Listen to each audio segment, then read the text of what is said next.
எங்க பக்கத்துல இருக்கக்கூடிய கேரளாவும் அதே பிரச்சனை தான்.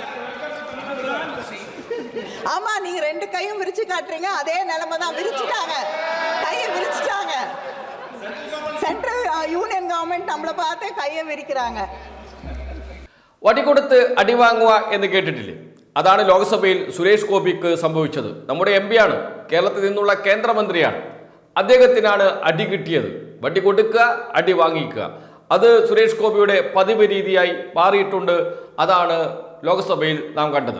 ദുരന്ത നിവാരണ ഭേദഗതി ബില്ലിന്മേലുള്ള ചർച്ചയാണ്. ആ ചർച്ചയ്ക്കിടെ കനിമൊഴി തമിഴ്നാട്ടിൽ നിന്നുള്ള DMK അംഗം കേരളത്തെക്കുറിച്ച് സംസാരിക്കുന്നു, തമിഴ്നാടിനെ കുറിച്ച് സംസാരിക്കുന്നു. തമിഴ്നാട്ടിലും കേരളത്തിലും ജനസംഖ്യാ നിയന്ത്രണം കൃത്യമായി നടക്കുന്നു. അതിന് കേന്ദ്രം കേരളത്തെയും തമിഴ്നാടിനെയും ശിക്ഷിക്കുകയാണ്. കേന്ദ്രം കൃത്യമായ സാമ്പത്തിക സഹായം കേരളത്തിനും തമിഴ്നാടിനും നൽകുന്നില്ല. കേരളത്തെക്കുറിച്ച് തമിഴ്നാട്ടിൽ നിന്നുള്ള, അയൽ സംസ്ഥാനത്ത് നിന്നുള്ള അംഗം സംസാരിച്ചു കൊണ്ടിരിക്കുന്നു. കേരളത്തിന് അർഹമായ കേന്ദ്ര സഹായം കിട്ടുന്നില്ല എന്ന്. അപ്പോഴാണ് സുരേഷ് ഗോപി കൈമലർത്തി കാണിച്ചത്. അതിന് ചുട്ട മറുപടിയും കൊടുത്തു കനിമൊഴി പറഞ്ഞു, ഇതേപോലെ ഇതാ കേന്ദ്രവും നമ്മോട് കൈമലർത്തി കാണിക്കുകയാണ് എന്ന്. എന്തിനാണ് സുരേഷ് ഗോപി ഇതിലിടപെട്ടത്? കേരളത്തിന് സഹായം ലഭിക്കണമെന്നാണ്. കേരളത്തിന് സഹായം നൽകുന്നില്ല എന്ന് മാത്രമല്ല, അതിനൊക്കെ പാരവെച്ചുകൊണ്ടിരിക്കുന്ന BJP നേതൃത്വമുണ്ട്. ആ BJP നേതൃത്വത്തിന്റെ ഭാഗമാണല്ലോ സുരേഷ് ഗോപി. അതുകൊണ്ട് തന്നെയാണോ അദ്ദേഹം കൈമലർത്തി കാണിച്ചത് എന്ന ചോദ്യം ഉയരുന്നുണ്ട്. എന്താണ് നിങ്ങൾ പറയുന്നത് എന്നായിരിക്കും ചിലപ്പോൾ സുരേഷ് ഗോപി ഉദ്ദേശിച്ചിട്ടുണ്ടാകുക. അതിനാണ് മറുപടി കൊടുത്തത് കനിമൊഴി. കേരളത്തിന് അർഹതപ്പെട്ട സഹായം ലഭിക്കുന്നില്ല എന്ന കാര്യത്തിൽ ആർക്കും സംശയമില്ല, BJP നേതാക്കൾക്ക് ഒഴികെ. അത് അയൽപക്കത്തെ ഒരു MP ഉന്നയിക്കുമ്പോൾ അതിനോട് പോലും സഹിഷ്ണുത കാണിക്കാൻ കഴിയാത്ത സുരേഷ് ഗോപി കേരളത്തിന്റെ MP ആണ്, തൃശ്ശൂരിന്റെ MP ആണ്, കേരളത്തിൽ നിന്നുള്ള കേന്ദ്രമന്ത്രിയാണ്. അദ്ദേഹത്തിന്റെ നിലപാട് എന്താണ് കേരളത്തോട് എന്ന് വിളിച്ചു പറയുന്നതാണ് അദ്ദേഹത്തിന്റെ ഈ ചേഷ്ട. ഏതായാലും കനിമൊഴിയുടെ അത്യുഗ്രം പ്രസംഗമാണ് ലോക്സഭയിൽ കണ്ടത്. അതും കൂടി നമുക്കൊന്ന് കേൾക്കാം. മാന്യ സദസ്യ Shrimati K. Kanimozhi ji. Thank you, ma'am. I raise to oppose this bill. This bill needs more deliberations, more debate and discussion before it's brought to this house. When you look at it now, it has more omissions and commissions than what is actually going to benefit this country. Climate change has increased the risk of natural disasters, increased in global surface temperatures, leading to more powerful storms, droughts, acidification, huge wildfires, sea erosion, leading to loss of lives, livelihood, and displacement. The effect of climate change is just not something we seem to be realizing. Because all over the world, the floods, the fires, the droughts are unprecedented. Countries have never seen something like this happening. And in India, practically every day, we see a state flooded, affected, landslides. I think it's time that we take disaster management much more seriously. There's no harm in hoping for the best, as long as you are prepared for the worst. We can never take anything for sure in this world, except for, of course, Honorable Member Nishikant Dubey's 0 hours, which I don't think anything else can be taken as a sure thing. And every time there is a cyclone, the union government proudly proclaims that you want the states. But sadly, the radars you have are not powerful enough to predict the storm in advance, giving us adequate warning. Your information is more like astrological predictions and not modern weather forecasts. Only when the storm is within 150 kilometers, you are able to give any clear information or indication about the storm. And that is practically just one day's notice. What can a state really do? How many people can it move to more protected areas. What can it actually do in a day's time? Whereas if you upgrade your high-end radars and if you're able to predict, because many of the countries are able to predict storms and disasters, particularly cyclones, at least when it is 300 kilometers away. That is 3 days of warning. If you are able to give state governments 3 days of warning, that will make a lot of difference in protecting the people and in moving them to safer places. And using satellite images with AI interpretations will also be very helpful and give us a clearer picture of disasters, because so many other kinds of disasters we are not able to understand or able to predict. You call yourselves global teacher, Vishwa Guru. Then we cannot be unprepared. If you're going to teach the world, if you're going to lead the world, I think we should show leadership in disaster management and protecting our people. But we don't seem to be really caring, because most of the times it is the underprivileged, the poor and the farmers who are the worst hit. We know how this government treats its farmers. So you've taken away their right to speak, dignity of life and liberty. And now we can't take their lives away too. Like most of the bills passed by the NDA, this bill is also detrimental to state rights. Cooperative federalism, which you keep talking about, has become confrontational federalism in reality. Disaster management is a state subject. Any amendments without consulting the states will have negative impact on disaster response. Para 6.1 has proposed including technical guidance to state governments and the authorities. Does it mean that the state will be bound by the advice of the union? And the bill proposes to create a national level, state level disaster database. This is something I think everybody of us over here will welcome. But will that study really be a in-detail study of all the terrains, all the villages, all the cities, all the states, districts, all the landscape, the terrains, and it has to include if Tamrabarani breaches, you should be able to understand through the data which are the areas which will get affected, which are the settlements which will get affected. If a lake breaches, if a river breaches, this is the kind of data which has to be included in the database.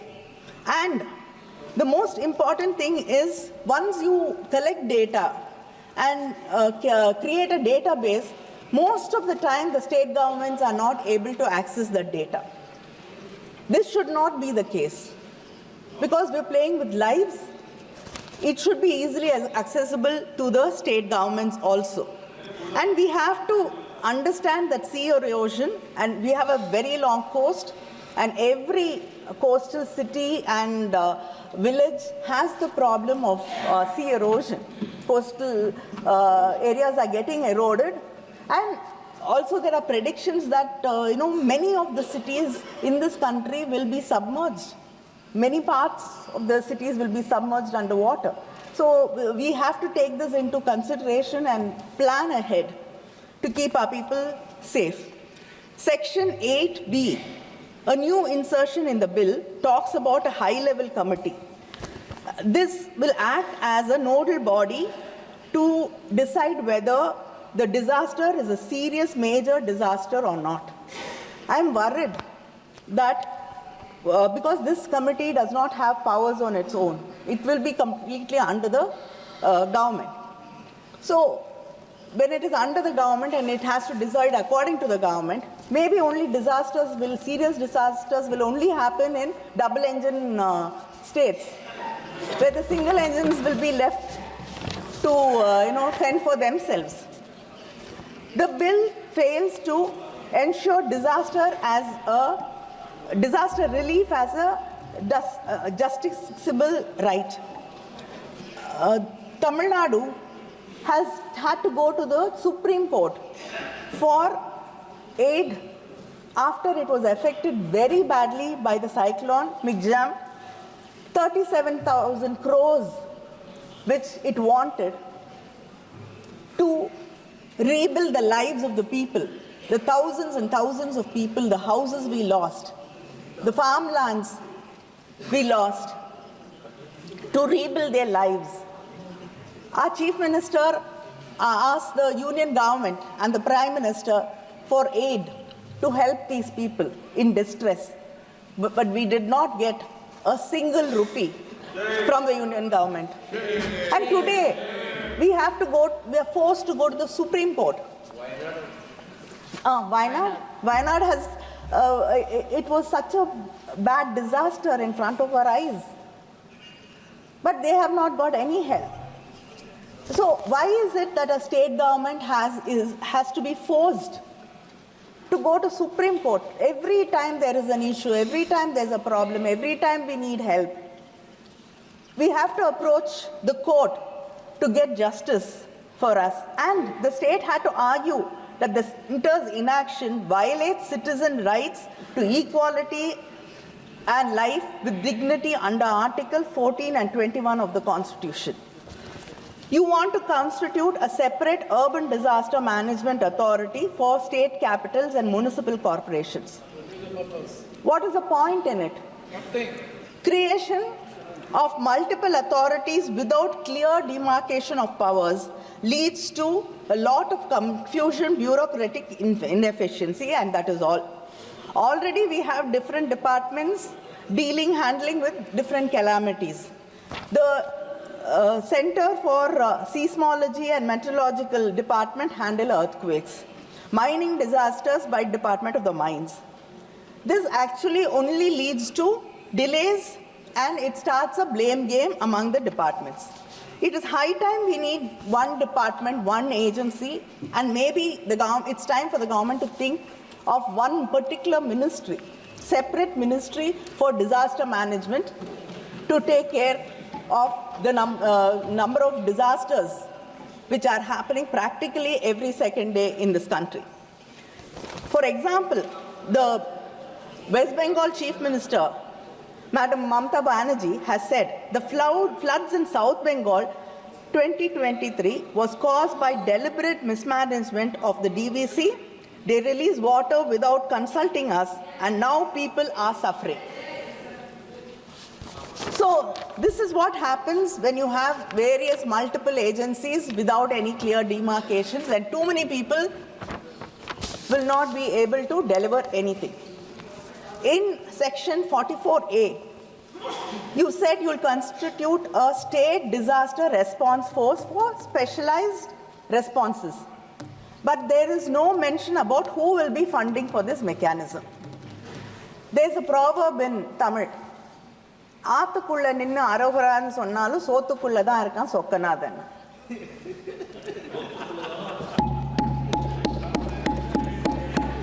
So, if you don't tell us who's going to fund it, again that burden will come on us. So, I think the bill has to be very clear about who is going to fund this disaster response force for specialized response. India has witnessed over 5,000 deaths from 2014 to 2020 due to heat waves. Due to global warming, it's expected to increase and become frequent, the heat waves. The government has to notify heat waves as a disaster. The Tamil Nadu government, under our Chief Minister, M.K. Stalin, has declared heat waves as a state-specific disaster, enabling relief and ex gratia payment of 4 lakhs to the families of the deceased. I like to say it, even if you wouldn't want to hear it, it's a Dravidian model government, so we lead by example. So this is one more thing you could think of following us.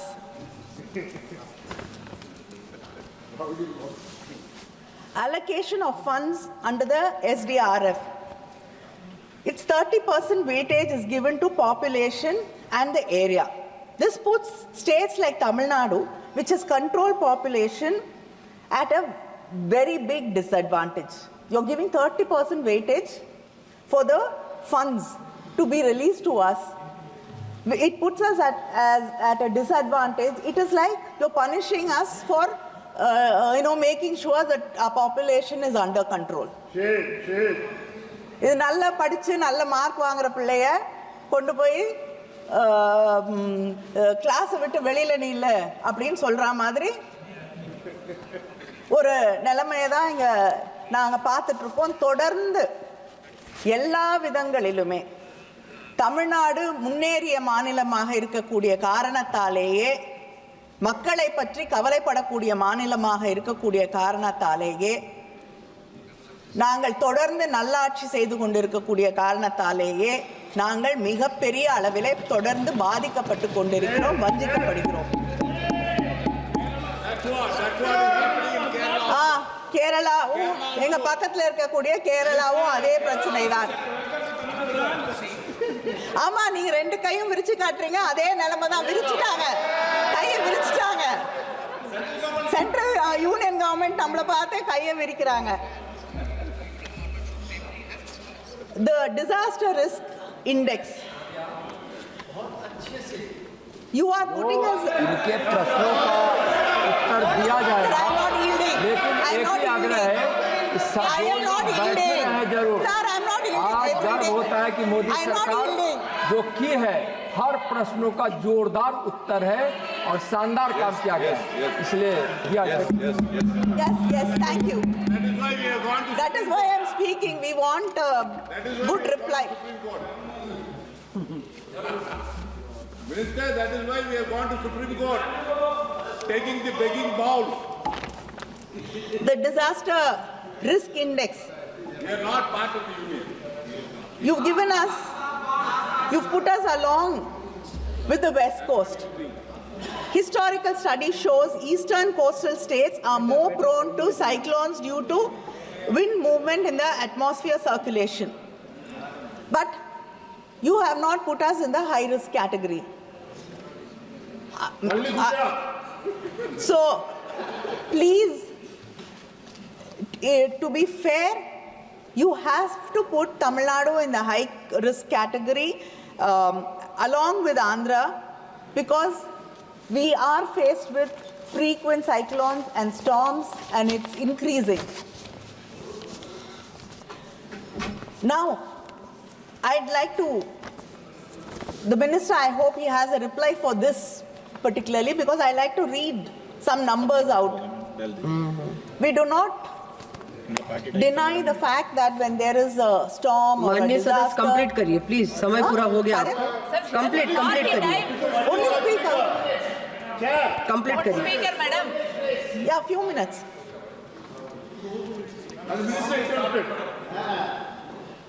In 2015 to 16, when there was floods in Tamil Nadu, they asked for 25,000 crores.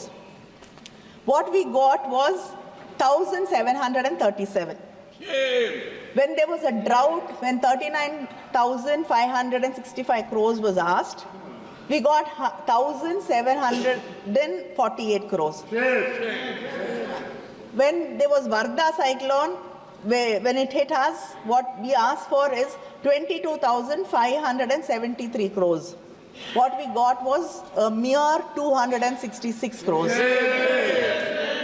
Then again, when Oki cyclone hit Tamil Nadu, we wanted 9,302 crores. We got 133 crores. Gaja, 17,000 crores, 17,899 was asked. We got 1,146. Then again, when Nivar cyclone came, when 3,758 was asked, we got 63 crores. Then again, there were rains and floods and memorandums were given, nothing came. And now, last year again, we had cyclones and Tamil Nadu was badly hit, we got nothing. Thoothukudi, my own constituency, was so badly affected. We got nothing. not a penny. Empty promises. Ministers visited. Cabinet. Now, Cyclone Migja.